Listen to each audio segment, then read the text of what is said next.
कल अमानतुल्लाह खान के यहाँ ईडी की रेड हुई। ये कोई पहला मौका नहीं है जब प्रधानमंत्री जी ने आम आदमी पार्टी के नेताओं पे रेड कराई है। जब से हमारी सरकार बनी है दिल्ली के अंदर, प्रधानमंत्री मोदी जी की पूरी कोशिश है कि किसी भी तरह से आम आदमी पार्टी को कुचल दिया जाए, ख़त्म कर दिया जाए। जैसे हमारी सरकार बनी 2015 में, 2016 में इन्होंने शुंगलू कमेटी बिठाई। शुंगलू कमेटी ने हमारी दिल्ली सरकार के तब तक जितने काम किए थे 400 फाइल मंगाई, 400 साढ़े 400 फाइलें मंगाई। सारी फाइलें बड़े बड़े अफसरों ने बैठ के जांच करी और एक पैसे का, नए पैसे का भी घोटाला नहीं निकला। उसके बाद मोदी जी ने हमारे एमएलएज के ऊपर झूठे झूठे केस करने चालू कर दिए। हमारे आम आदमी पार्टी के एमएलएज पे अभी तक 170 से ज़्यादा केस कर चुके हैं, 170 से ज़्यादा, और उनमें 140 से ज़्यादा केसेस में जजमेंट आ चुके हैं, जिसमें सारे जजमेंट मोदी जी के खिलाफ हैं।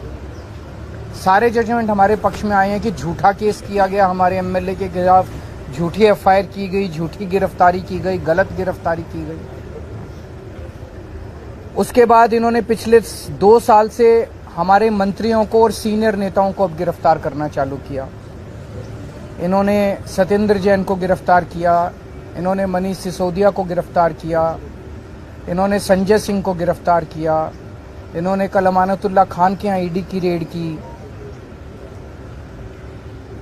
मामला चूंकि कोर्ट में है, मैं सब जुडिस है, मैं ज़्यादा नहीं बोलूँगा, लेकिन अगर आपने मनीष सिसोदिया के केस में पिछले हफ्ते सुप्रीम कोर्ट में जो सुनवाई हुई, अगर आपने वो सुनवाई सुनी हो, तो जिस तरह से जज बार बार उनसे एक ही सवाल पूछ रहे थे कि कोई तो सबूत दो, कोई तो सबूत दो। इन लोगों के पास एक भी सबूत नहीं था मनीष सिसोदिया के खिलाफ। तो इसका मतलब सारे के सारे केसेस झूठे किए जा रहे हैं। कल जो अमानतुल्लाह खान के यहाँ रेड हुई, वो भी एक तरह से, जिस तरह से आम आदमी पार्टी को खत्म करने के लिए मोदी जी की पूरी मुहिम है, उसी का एक हिस्सा है। आज तक एक नए पैसे का कहीं कोई हेरा फेरी नहीं निकली। मैं नरेंद्र मोदी जी को चैलेंज करता हूं, आप इतनी इंक्वायरी हमारी, बोले बस घोटाला कर दिया केजरीवाल ने, सड़कों का घोटाला कर दिया, बिजली का घोटाला कर दिया, पानी का घोटाला, इतने घोटाले, इतनी जांच करा ली। एक नए पैसे का मैं चैलेंज करता हूं, एक नए पैसे का अगर आपको कहीं कुछ मिला हो, अगर मिला हो तो आपको लगता है मेरे को छोड़ देते मोदी जी, कहीं कुछ नहीं मिला उनको। तो ये सारी की सारी जितनी जांच चल रही है, ये सारी फर्जी जांच है और उनका मकसद भ्रष्टाचार खत्म करना नहीं है। दूसरी पार्टियों के जितने भ्रष्टाचारी हैं, सारे भ्रष्टाचारी उन्होंने अपनी पार्टी में शामिल कर लिए। हमने देखा महाराष्ट्र के अंदर अभी 2 दिन पहले जिन नेताओं को चिल्ला कर मोदी जी ने कहा कि इन्होंने 70,000 करोड़ का घोटाला कर दिया, उन सारे भ्रष्टाचारियों को, जो मोदी जी की नजर में भ्रष्टाचारी थे, उनको उन्होंने अपनी पार्टी में शामिल कर लिया। उन पे जितने केस कर रहे थे वो सारे केस खत्म कर दिए। तो भ्रष्टाचार, गुजरात के अंदर मोरबी ब्रिज गिर गया, मोरबी ब्रिज, कितने लोगों की मौत हो गई, कोई ईडी की रेड नहीं हुई, कोई सीबीआई की रेड नहीं हुई। इनके अपने राज्यों के अंदर, कर्नाटक के अंदर बताते हैं 40% कमीशन वाली सरकार, इनकी सरकार को फेमस कहा जाता था, कोई ईडी की रेड नहीं हुई उनके यहाँ, कोई सीबीआई की। बीजेपी वालों के अंदर, उनकी अपनी सरकारों के अंदर किसी तरह की जांच नहीं होती।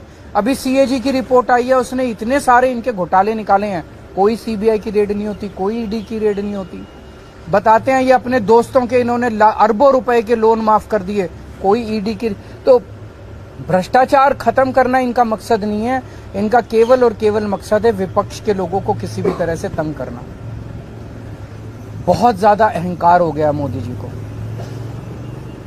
आप टीवी पे देखते हैं जिस तरह से वो चलते हैं, उनकी चाल में अहंकार नजर आता है, उनकी जुबान में अहंकार नजर आता है, उनकी बातचीत करने में अहंकार नजर आता है। जिस तरह से वो अब किसी इंसान को इंसान नहीं समझते। और अगर किसी देश के राजा को इतना ज्यादा अहंकार हो जाए तो फिर उस देश की तरक्की कैसे हो सकती है। वो तो अब छोटी छोटी चीजों पे, हर चीज पे वो बदला लेने पे उतारू होते हैं। अगर किसी देश का राजा छोटे छोटे आम लोगों से हम लोगों की क्या औकात है? हमसे अगर बदला लेने पे अमानतुल्लाह खान की क्या, अगर इनसे बदला लेने पे, छोटे छोटे आम लोगों से बदला लेने पे उतारू हो जाएं, फिर वो देश तरक्की नहीं कर सकता। आज देश का माहौल बहुत ज्यादा खराब हो चुका है। पहली बार ऐसा हो रहा है कि देश छोड़ छोड़ के लोग दूसरे देशों की, भारत छोड़ छोड़ के लोग दूसरे देशों की नागरिकता ले रहे हैं। ऐसा कभी नहीं हुआ। इतने बड़े स्केल के ऊपर लोग भारत की नागरिकता छोड़ के भारत छोड़ छोड़ के जा रहे हैं। पूरे देश का माहौल खराब हो चुका है, व्यापार बर्बाद हो चुका है, उद्योग बर्बाद हो चुका है, व्यापारी डरे हुए हैं, उद्योगपति डरे हुए हैं, आम जनता डरी हुई है, मीडिया वाले डरे हुए हैं, आप सब लोगों को डरा रखा है।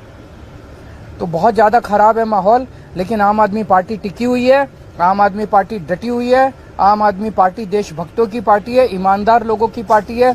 मोदी जी जो मर्जी कर ले, हम झुकने वाले नहीं हैं। संजय सिंह के खिलाफ कल ईडी ने कहा कि 4 करोड़ रुपए उन्हें रिश्वत दिया गया और कुछ पेपर बताए। साबित तो करे। मैंने भी सुना था ईडी कोर्ट में कह रही थी कि हमारे पास सबूत तो हैं, लेकिन हम दिखाएंगे नहीं। कल ईडी ने कोर्ट में बोला हमारे पास सबूत तो है, हम दिखाएंगे नहीं। तो अगर कोर्ट को ही सबूत नहीं दिखाओगे तो किसको दिखाओगे? अपने घर में रखोगे क्या सबूत? सर संजय सिंह ने कोर्ट को कहा कि उनकी सुरक्षा को लेकर कई सारे कंसर्न है। ये भी कहा कि एनकाउंटर किया जा सकता है उनका, तो उसकी जिम्मेदारी कौन लेगा?